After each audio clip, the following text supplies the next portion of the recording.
할렐루야. 우리 양쪽 옆에 분들과 함께 인사하겠습니다. 행복하세요.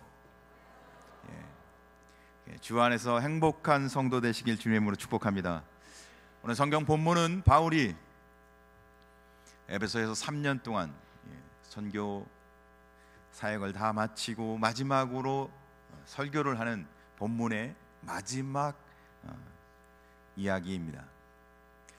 오늘 성경 본문은 이렇게 이야기합니다. 범사에 여러분들에게 모범을 준 바와 같이 수고하여 약한 사람들을 돕고 또 주 예수께서 친히 말씀하신 바 주는 것이 받는 것보다 복이 있다 하심을 기억하여야 할지니라.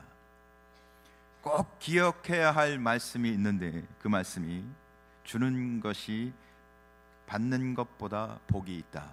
예수님이 가르쳐 준 말씀인데, 사랑하는 성도 여러분, 이 말씀을 기억하며 행복한 성도가 되시길 주님의 이름으로 축복합니다. 헤르만 헤세의 글에 보면 어느 한 여인이 아들을 낳습니다.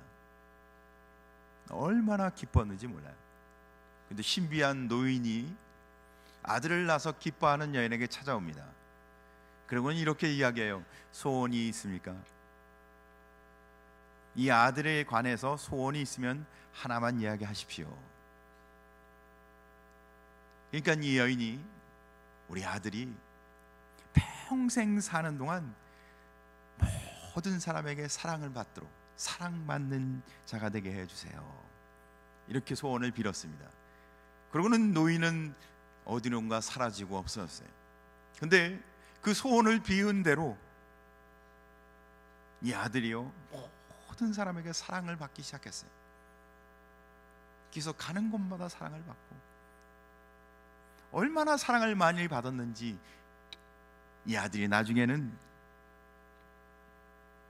안타깝게도 정신적 미숙아로 자라고 말았어요. 너무 받기만 하니까. 그래서 아이가요 정신적 미숙아로 자라는 거예요. 안타깝게도. 그러던 어느 날 또 그 신비한 노인이 이 여인에게 찾아왔어요. 그래서 얼마나 반가웠던지 이 여인이 그때 이 아이의 소원을 빌어달라 해서 사랑받는 아이가 되게 돼서 사랑만 받아서 아이가 약간 정신이 모자랍니다. 그래서 노인이 또 이야기합니다. 그러면 이 아이에게 어떻게 해주면 좋겠어요? 이 아이가 이제는 받은 사랑으로 섬기고 나누고 베푸는 삶을 하게, 이 남은 생에는 그렇게 살게 해 주십시오. 그래서 그 아이가 이제는 그 받은 사랑으로 이제는 베푸는 삶을 삶으로 그 아이가 건강하게 잘 자랐다는 이야기가 있습니다. 오늘 성경 말씀은 우리에게 우리가 갖고 있는 인간적인 상식을 뛰어넘고 우리가 보통 생각하는 생각을 뛰어넘는 말씀을 해주고 있습니다. 성경에는 이런 본문이 여러 군데 기록되어 있습니다. 죽고자 하는 자는 살고 살고자 하는 자는 죽는다. 심령이 가난한 자는 복을 받는다. 애통한 자가 복이 있다. 우리가 상식적으로 이야기하면 살고자 해야 사는 것이고, 부유해야 부자고, 웃는 자가 복된 자인 것입니다. 그런데 오늘 성경 본문도 보니까 주는 것이 받는 것보다 복되다.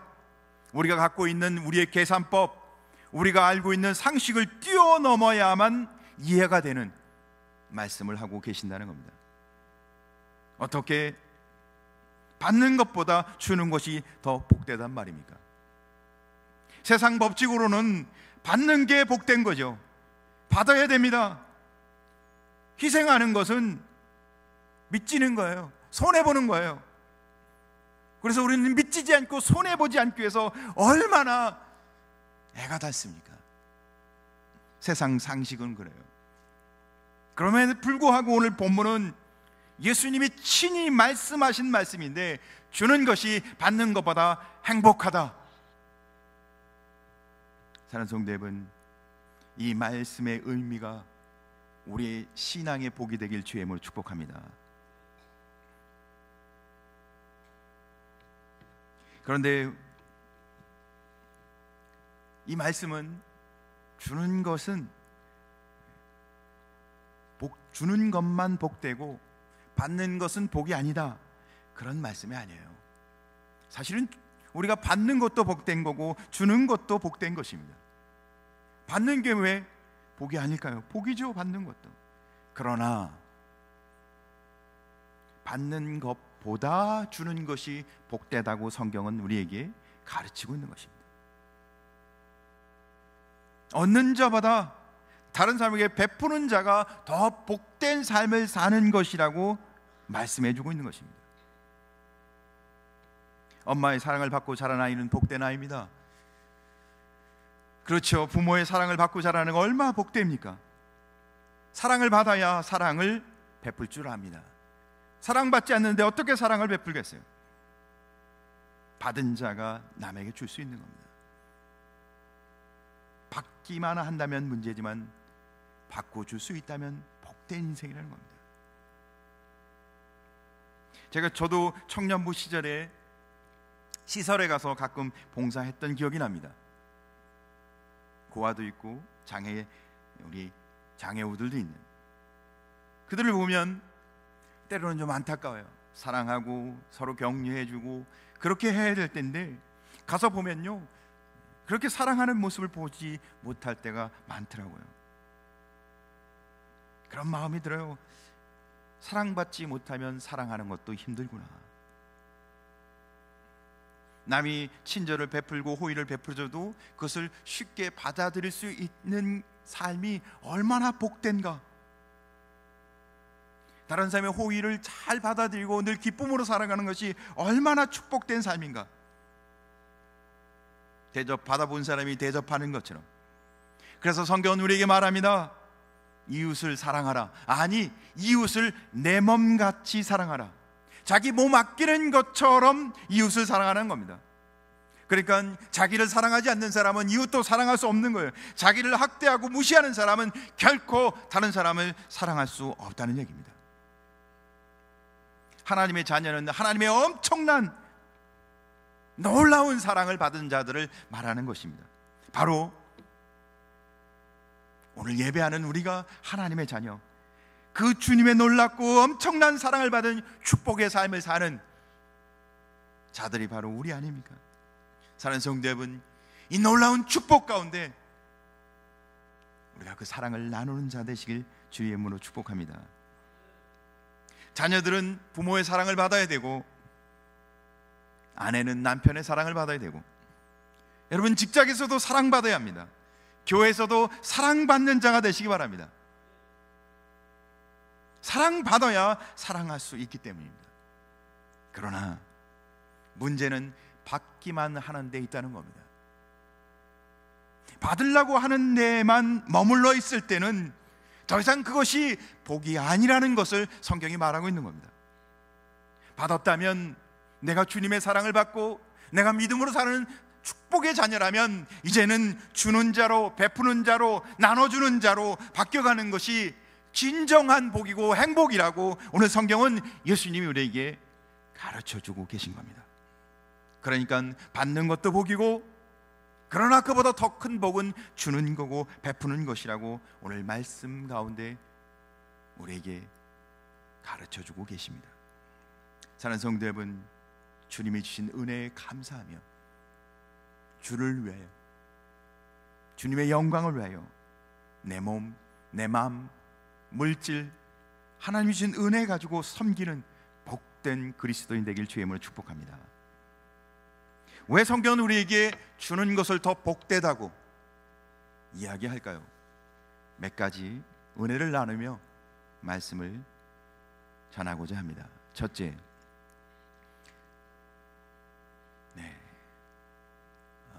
제목이 뜨진 않았네요. 제가 읽어드리겠습니다. 첫째로, 줄 수 있는 것은 내 인격이나 신앙이 성숙해졌다는 것을 의미하기에 주는 것이 더 복된 것입니다. 그러니까 줄 수 있다는 것은 내 인격과 내 신앙이 그만큼 성숙해져 있다는 겁니다. 아이들은 자기중심적입니다. 그래서 달라고만 하죠. 그런데 이 아이가 조금씩 크면요, 달라는 것을 부끄러워하더라고요. 조금씩 고려해요. 너무 비싼 거는 이거는 내가 이거는 다음에 사달라고 해야 되겠구나. 그러니까 아이가 커가더라고요. 그렇게 처음에는 무조건 사달라고, 무조건 달라고 자기 중심적이었던 삶이 조금씩 커가면서 이제 무조건이 아니라 조건이 생겨. 이건 너무 비싼데, 이거는 다음에 해야 되겠는데. 이렇게 어린아이는 자기가 제일 중요하죠. 그러나 어린이 되고 성숙해져 갈수록 어때요? 다른 사람을 배려하고 다른 사람 입장을 생각합니다. 철부지 때에는 무조건 달라고만 합니다. 일관성이 있죠. 달라고만. 아직 미성숙하다는 얘기입니다. 그런데 나이가 계속 먹어도 계속 달라고 한다면 육체는 어리지만 정신적으로는 아이로 머물러 있는 것을 말하는 겁니다. 사는 성도 여러분, 신앙도 마찬가지라고 생각합니다. 달라고만 하는 신앙 외에 계속 머물러 있는 것은 신앙이 성숙하지 않고 있는 겁니다. 그러나 이제 주님이 주신 은혜를 기억하고 받은 것을 기억하고 받은 사랑을 감사하며 줄 수 있는, 베풀 수 있는 신앙은 성숙한 신앙이라는 겁니다. 성도가 처음 이제 신앙생활하는 초창기에는 어떻게 해요? 주로 기도를 해도 달라는 기도를 주로 하죠. 기도하기도 어렵지만 그래도 주로 뭐를 해주세요? 낫게 해주세요. 필요한 게 뭐예요? 그러나 신앙이 자라나면 어떻게 합니까? 이제는 주님 사랑 안에서 내가 주를 위해, 내가 주님이 주신 은혜 안에 어떻게 내가 살아야겠습니까? 뭐가 바뀐다고요? 기도 제목이, 기도하는 방법이 바뀐다는 겁니다. 뭐예요? 그의 신앙이 성숙해져 가고 있다는 겁니다. 받는 것으로 머무는 것이 아니라, 받는 것에 대해서 불평으로 있는 게 아니라 줄 수 있는, 내가 받은 걸 기억하고 줄 수 있는, 주를 위해 무엇을 할까 고백하는 기도가 바뀌는 신앙이 되시길 주의 이름으로 축복합니다. 어떤 이는 이렇게 말합니다. 인간에 있어서 가장 아름다운 순간은 받으려는 이기심을 극복하고 베풀 때다. 그만큼 인격과 신앙이 성숙해져 가고 있다는 뜻이죠.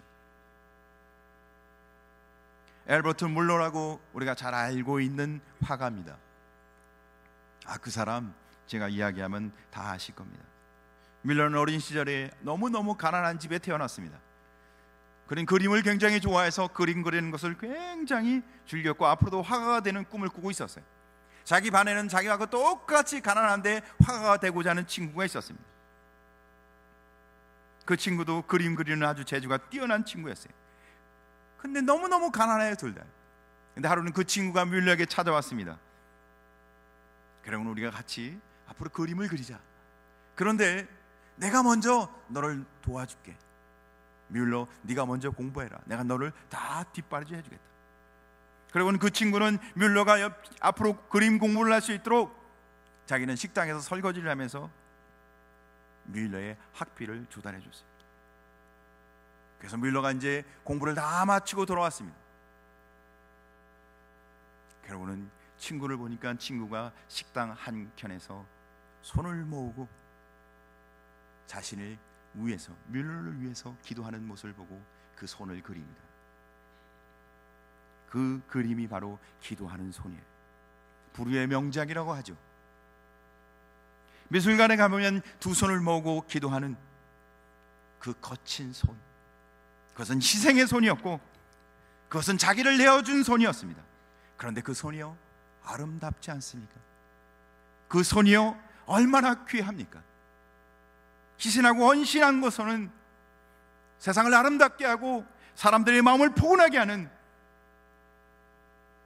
사는 성도 여러분, 우리가 주를 위해 헌신하고 주를 위해 내가 받은 은혜를 위해서 살아가면 그것은 우리 인격과 신앙을 성숙케 하는, 사랑하는 성도 여러분, 우리가 이제는 받는 것에서 주는 신앙으로 바뀌어지는 복된 자가 되시길 주님의 이름으로 축복합니다. 자녀들에게 선물을 준비하여 주는 부모의 기쁨은 그 선물을 받는 자녀의 기쁨에 비할 수 없을 만큼 큰 것 아닙니까? 어머니가 자녀에게 젖을 먹여주기 위해 그 애쓰고 또 젖을 먹이면서 자녀를 키우는 그 어미의 기쁨은 젖을 빠는 아이의 기쁨에 비교할 수 없을 만큼 큰 것 아닌가요? 그러니까 받는 것은 어쩌면 외형적인 기쁨이지만 주는 것은 우리 내면을 풍성케 하고 우리를 아름답게 만드는 진정한 행복이라는 것입니다. 사랑하는 성도 여러분, 받기만 원하는 사회는 삭막해집니다. 받기만 원하는 모습이 얼마나 삭막한지, 부모의 재산을 두고 자녀들이 서로 갖겠다고 우린 그 옆에서 지켜보기만 해도 가슴이 아파요. 그런데 주는 사회는 온통 세상을 아름답고 따뜻하게 만듭니다. 평생을 휴지를 주워 모아 조금씩 모아 1억을 모은 돈을 어려운 이웃을 위해서 내어놓는 그 손길은 우리가 보기만 해도 가슴이 뭉클하고 같이 행복을 느끼게 됩니다. 받는 사회가 좋은 것 같지만 주는 사회가, 주는 신앙이 그 인격과 신앙을 성숙하게 만드는, 세상을 아름답게 만드는 은혜라는 것입니다. 조지 피바디라는 사람이 있었습니다. 그는 돈을 어마어마하게 많이 벌었습니다. 그가 어마어마하게 돈을 번 다음에 그는 이것을 교육사업, 자선사업에 기꺼이 쓰고 있었습니다. 그가 이렇게 고백을 합니다. 내 평생 걸쳐 피땀 흘리며 모은 재산, 정말 어렵게, 그러나 저는 결단하고 내려놓고 그 모은 재산을 이제는 이웃과 교육과 자선사업을 위해서 쓰고 있습니다. 그런데 제가 돈을 벌 때마다, 제가 돈을 모을 때마다 지금이 훨씬 더 기쁩니다. 사랑하는 성도 여러분, 참된 행복을 누리는 인격과 신앙이 성숙한 자 되시길 주님의 이름으로 축복합니다. 성경은 마태복음 7장 12절은 이렇게 말합니다. 그러므로 무엇이든지 남에게 대접을 받고자 하는 대로 너희도 남을 대접하라. 이것이 율법이요 선지자니라. 사랑하는 성도 여러분, 우리 안에 참된 은혜가 고백되어지길 간절히 소원합니다. 폴 트리니에는 이렇게 말합니다. 선물을 주는 것은 사실상 다른 사람에게 주는 것이 아니라 나 자신에게 주는 것이다. 내가 베풀고 나누는 것이 희생과 헌신 없어지는 게 아니라 사실은 내게 다 돌아온다는 겁니다. 행복으로, 나를 풍성케 하는 은혜로. 사랑하는 성도는 받는 신앙에서 주는 신앙으로 신앙과 인격의 풍성한 은혜를 누리는 복된 성도 되시길 주의 이름으로 축복합니다. 두 번째, 주는 것은 주님의 삶을 닮아가는 것이기에 받는 것보다 더 복된 것입니다. 성부 하나님은 이 세상을 창조하셨습니다. 성자 예수님은 사람들을 위해서 자신의 살과 피를 한 방울도 아낌없이 다 내어주셨습니다. 하나님이 우리에게 보여주시는 모습은 아낌없이 주시는 겁니다. 마가복음 10장 45절은 이렇게 말합니다. 인자에 온 것은 섬김을 받으려 함이 아니요 오히려 섬기려 하고 자기 목숨을 많은 사람의 대속물로 주려 함이라. 예수님이 이 땅에 오신 이유는, 육체를 입고 이 땅에 오신 것은 주려고, 베푸시려고, 나누려고.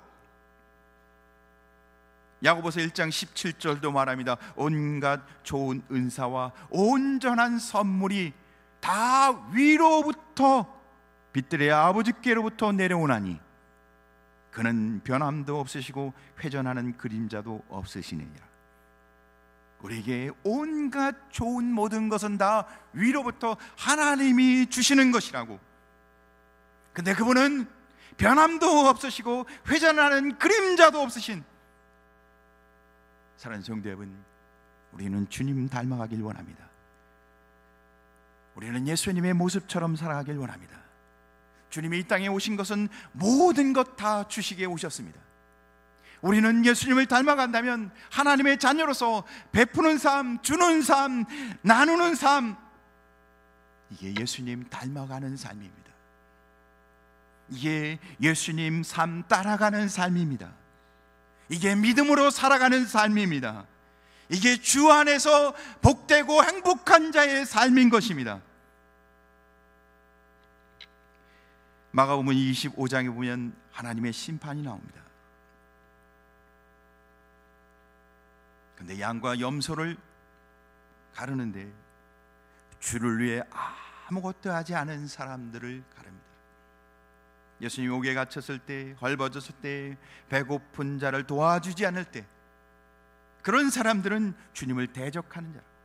도리어 옥에 갇히고 헐벗고 배고픈 자를 잘 섬긴 자는 주를 섬긴 것이라고. 사랑하는 성도 여러분, 우리가 섬기고 나누고 베푸는 것은 주님을 섬기는 일이라고. 히브리서 13장 이렇게 말합니다. 형제 사랑이를 계속하고 손님 대접하기를 잊지 말라. 이로써 부지 중에 천사들을 대접할 이들이 있었느니라. 우리가 섬기고 나누고 베풀고 은혜 가운데 살아가는 것은 우리가 천사를, 아니 주님을 섬기는, 우리가 말씀과 신앙으로 살아가는 삶이라고. 사랑하는 성도 여러분, 성도는 작은 예수의 삶을 살아야 합니다. 우리는 예수님을 닮아가야 합니다. 우리는 예수님이, 우리 하나님이 이 땅에서 우리에게 베푸셨던 것처럼 우리도 베품으로 기쁨을 누리는 성숙한 행복한 성도 되시기를 주님의 이름으로 축복합니다. 세 번째, 성경에 보면 받기를 좋아하는 자보다 주기를 좋아하는 자를 하나님이 그때마다 크게 들어 쓰셨으니 이것이 더 복된 것입니다. 하나님은 받기를 좋아하는 자보다 주기를, 베풀기를, 나누기를 좋아하는 사람 어떻게 해요? 쓰신다는 겁니다. 하나님은 나누기를 좋아하고 주의 일 감당하는 자를 쓰신다는 겁니다. 성경에 보면 예수님이 싫어하는 사람이 있어요. 예수님이 야단치고, 누군가요? 서기관과 바리새인들이었습니다. 그들은 왜 예수님께 야단을 맞나요? 마태복음 23장에 보니까 그들은 주는 사람이 아니라 받기를 좋아하는 사람이었어요. 뭘 받기를 좋아합니까? 시장에서는 인사받기 좋아하고, 상자에 앉아서 대접받기 좋아하고, 많은 사람들에게 칭찬받기 좋아하고. 그래서 예수님은 이렇게 말씀하십니다. 너희 중에 큰 자는 너희를 섬기는 자가 되어야 하리라. 세상은 섬기는 자가 아니라 섬김받기를 원합니다. 그게 세상 지도자의 모습이에요. 그러나 주님은, 하나님 나라의 사람은 섬김받는 것이 아니라 섬기는 자라야 하라고 말씀하고 계십니다.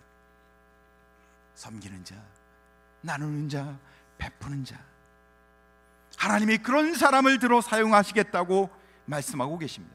그러니까 교회 직분은 대접받기에 준 직분이 아니라 더 섬기고 더 사랑하고 더 베풀기 위해서 주어진 것입니다.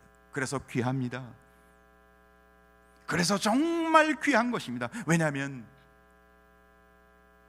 세상을 아름답게 만들고 하나님의 나라를 이루게 하시고, 또한 그렇게 그런 정신을 갖고 주님 일을 감당하는 자들을 주님이 쓰시기 때문입니다. 필요 없는 그릇들은 주로 진열장에 진열을 해놓고 보기만 합니다. 그러나 우리는 진열장에 진열된 그릇처럼 신앙생활하지 아니하고 꼭 쓰임받는 일꾼으로 주임밭에 쓰임받기를 주님의 이름으로 축복합니다. 우리 건국교회는 주는 교회, 베푸는 교회, 그래요, 사랑하는 역사하는 교회 되기를 간절히 소원합니다. 그래서 2015년은 하나님 아버지 감사합니다. 그래서 우리 다음 주에는 사랑 나눔 봉사단을 이제 발족하며 헌신 예배를 드리고자 합니다. 나누는 교회, 섬기는 교회, 교회가 창립표를 가지고 지금까지 사랑하러 역사하는 교회로, 사랑으로 나누는 교회로, 사랑으로 베푸는 교회로 온 것처럼 우리 이 일을 더 지속적으로 앞으로도 계속해서 해나가길 원합니다. 우리가 마음을 모아서 내게 주신 사랑, 금곡교회 베풀어 주신 주님의 사랑, 우리가 믿음과 신앙으로 받은 이 아름다운 복된 사랑, 그 사랑으로 섬기고 나눔으로 주님이 살아계시고 이 땅에 하나님의 살아계심을 선포하는, 하나님이 참된 사랑임을 드러내는 하나님의 은혜가 우리 안에 있길 간절히 소원합니다. 내가 무엇을 주님께 드릴 수 있사오리까? 사랑하는 성도 여러분, 우리가 무엇을 주님께 드릴 수 있겠습니까? 기도합시다. 우리가 무엇을 주님께 드릴 수 있사오리까? 스코틀랜드의 어느 한 교회에서 낮 예배 시간에 선교 사업을 위해서 헌금하는 시간을 가졌습니다. 목사님이 이제 설교합니다. 아프리카에 복음을 듣지 못하고 죽어가는 수많은 사람들이 있습니다. 미개한 곳이기에 심지어 사람까지 잡아먹는 식인종도 있습니다. 그러나 그들도 사람입니다. 그래서 그들에게 복음을 증거해야 합니다. 그래서 우리는 오늘 그들을 위해 그들에게 복음이 증거되도록 세 가지의 방법으로 헌신하고자 합니다. 첫째, 내가 직접 가든가, 둘째, 다른 사람을 보내든가, 셋째, 간 사람을 위해서 기도와 물질로 후원합시다. 이 셋 중에 하나는 합시다. 온 성도들이 목사님 설교에 감동받았습니다. 그래서 사람들은 이제 각각 선교 헌금을 준비해서 다 드리기 시작했어요. 근데 맨 뒤에 앉아있던 한 소년이 벌떡 일어나더니 앞으로 막 나왔어요. 그리고는 어떻게 해요? 헌금계 위에 가서 앉아있는 거예요.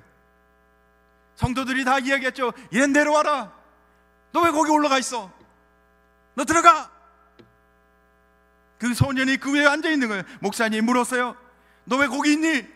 그랬더니 소년이 눈을 껌뻑껌뻑거리면서 이렇게 이야기합니다.